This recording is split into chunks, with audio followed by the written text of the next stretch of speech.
Hello, I am Jeremy, and today I'm going to be rambling about all the books I've read recently. So here we go.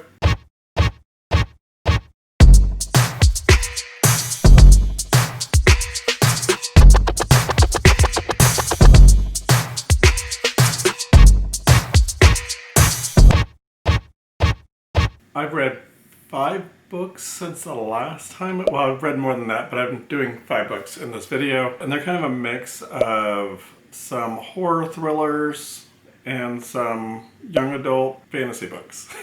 So it's kind of a weird mix that I'm doing today, but here we go. So the first one that I read was The Cabin at the... No, that's not the right one. The House in the Cerulean Sea, and it was by T.J. Klune. This book here was one that I saw a booktuber talk about, and at the time I was looking for some new books to read, so I was kind of seeing what was out there. Someone talked about this book and said it was really good. I think they did a reading vlog with the book, if I remember correctly. And so I decided to check it out, and lucky enough my library did have it, so I went ahead and checked it out. And I didn't know a lot about this book. I did know that it was had magic in it, so I knew that it was going to have some kind of fantasy element in it. But that's about all I knew. I knew it had something to do with kids. I did not know really what to expect with the book. So the book was really good though. I really enjoyed it. It was kind of nice to see a main character that was part of the LGBTQ, and I believe the book is actually also young adult. So it was kind of nice to have that little aspect in there. You got a little love story going on in there too, which was really nice. But what it is it's about this, the main character's name is Linus. He's a caseworker for the department in charge of magical youth, I think it's how it's said. I wrote it down, but I'm like, He would go to these orphanages. They're like an orphanage, but they weren't really, I don't know. So he would go there and he would do like evaluations of them. He would usually stay for a while and go through it all. So he was asked by the higher ups to go on this trip to go check out this one special orphanage, and I think that's right. And he didn't really know what he was getting into, so he did get the case files and everything, and he was supposed to just like pack up and leave. So he did that. And then he kind of found out as he was reading, he learned more about the children, and they were not what he was expecting. They were like extreme cases of these mystical creatures or magical creatures or whatever you would want to call them.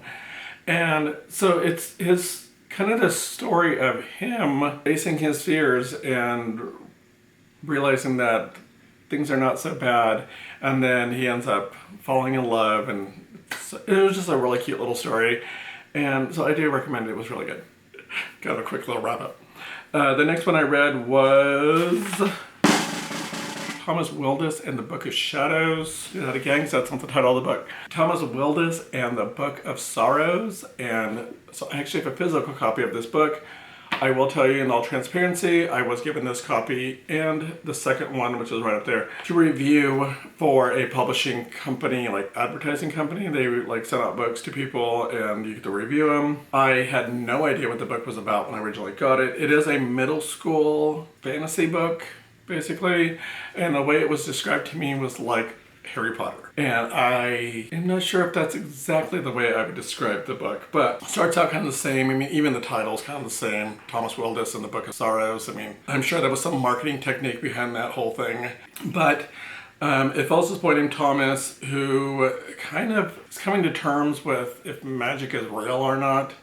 And his father's disappeared, and they don't know where he went to. He just went out. They believe he's dead, but they don't really know. And all of a sudden this bookstore pops up out of the middle of nowhere on his way home from school, and he stops by, and the man that's working in there was like, "Oh, Thomas, we've been waiting for you." And he's like, "What are you talking about?" That element of it was a little bit like Harry Potter in a way, but the rest of it was not. Like, so he gets this book and he has to read the whole book, and as he goes through the book changes, like the cover does. And so he finds out all this stuff about himself and about his family, and so then it all kind of like wraps up at the end. I'm not going to give away too much because I don't want to spoil the book if you're interested in reading this book. I did find the book, it was not to me like Harry Potter as it went along. Like, a lot of it was different. I do recommend the book. I actually really enjoyed it, and I am going to like I said, I'm going to review the second one too, but I I wanted to finish reading. I wanted to read it. It's going to be a whole series.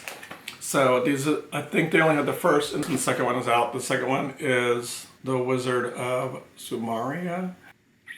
Sticking with the whole young adult, younger group, my next one is a young adult thriller, but it's a library book. Monday's Not Coming, and it's by Tiffany D. Jackson. Such a good book. Yeah, this was like one of my favorite ones that I read. The book is really good because it's kind of confusing. So I did have somebody that commented on Instagram, said they read the book and they found it really confusing.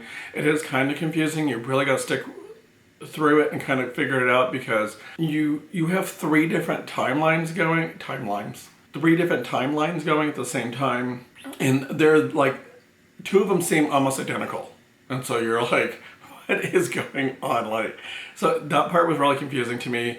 So, and you go through different parts. So you go through, so what happened? Okay, let me go ahead and explain some of the stuff. It's about these two girls. One's name is Monday, the other one's name is Claudia, and Claudia goes away for the summertime, but this is kind of where we start at. So we come in, she's coming back from her summer away. I think she went to her grandma's house, and she wants to call her friend Monday, and she calls her friend Monday, and I don't think the phone works or something, so it doesn't go through. Her mom was like, don't worry about it, you're gonna see her tomorrow when you go back to school, and blah, blah, blah. So she goes to school, Monday never shows up. So she's asking about her, like, where is she? And everyone's like, I don't know. And they're kind of like the not popular group. So Monday is really Claudia's only friend that she has. No one else really realizes that Monday is not around anymore. Like, they kind of just like, it just kind of went away, and it was just like, I don't know where she's at, and that was it. So you have the storyline of a year before. Sometimes it goes up, I think, up to 2 years before. So you have about a year before or 2 years before. And so you're going through their friendship and how they met and like how their lives are connected. And then you go through the before and the after. So the before is the one that's kind of a timeline, is the timeline where she is going to school and going through the thing of realizing that she's not, like, Monday is missing, and telling teachers, like, I don't know where she's at, and calling the mom. The mom's still around, so they know that Monday should be around somewhere. The before and the after are very similar for a long time. And then all of a sudden it's just like, boom, and you're like, whoa, that was crazy. So I highly, highly recommend this book. So I totally recommend this. Apparently she has other books too that are super crazy. Tiffany D. Jackson, someone commented on my Instagram saying that her books are really crazy. So I have a couple other ones that I want to read of hers. My other book is also another library book. So it's The Cabin at the End of the World, and it's by Paula Tremblay. And I really enjoyed this book. This one here was adult, and it was kind of on the verge of horror. I actually want to read a couple of his other books. There's one that I want to read that's supposed to be super scary, and apparently it even scared Stephen King.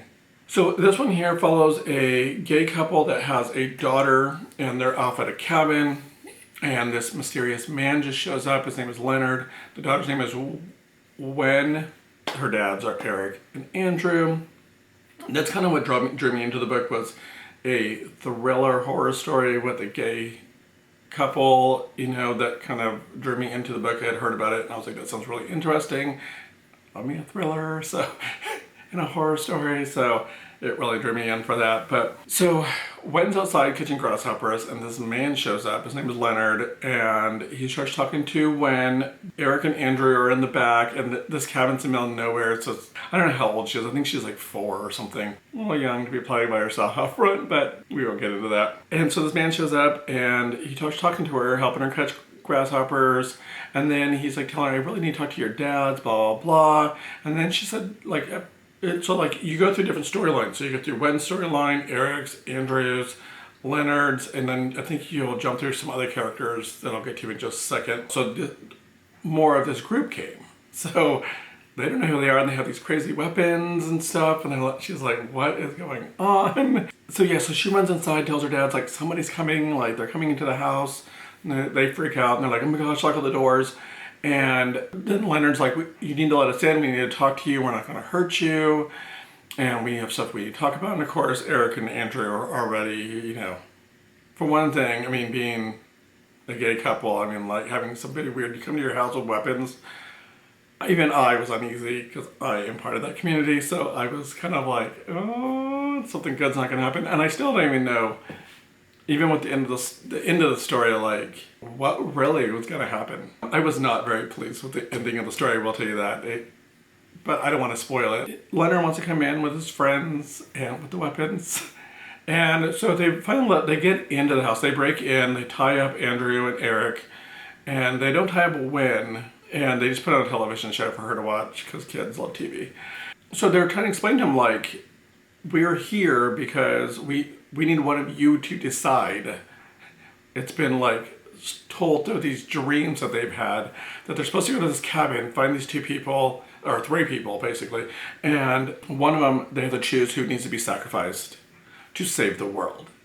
And then these things start happening, like there's earthquakes and all this stuff kind of happens, and so like a plague would happen, like these different things happen. And so it was just it was a really interesting story because who knows? I didn't know, even as the story ended, I don't know who to believe at all. The story was so interesting. So I highly recommend it, but I will tell you, you may not be too pleased with the ending. All right, and the last book was No Exit. It's by Taylor Adam, and that one was one that, I'm not sure I haven't heard about the book. It might have just popped up on my Kindle, like to the library, because I think I was looking for a new book to read. I am so glad I picked that book. Amazing. And I know I've liked a lot of my books I read. I review books I like. I don't talk about the books I don't like. So generally there has been other books that I started reading, just didn't like them, and I just stopped reading them. Yeah, No Exit was fantastic. It was about this girl, her name was Darby, and her mom, she's going back to, I can't remember where she's going to.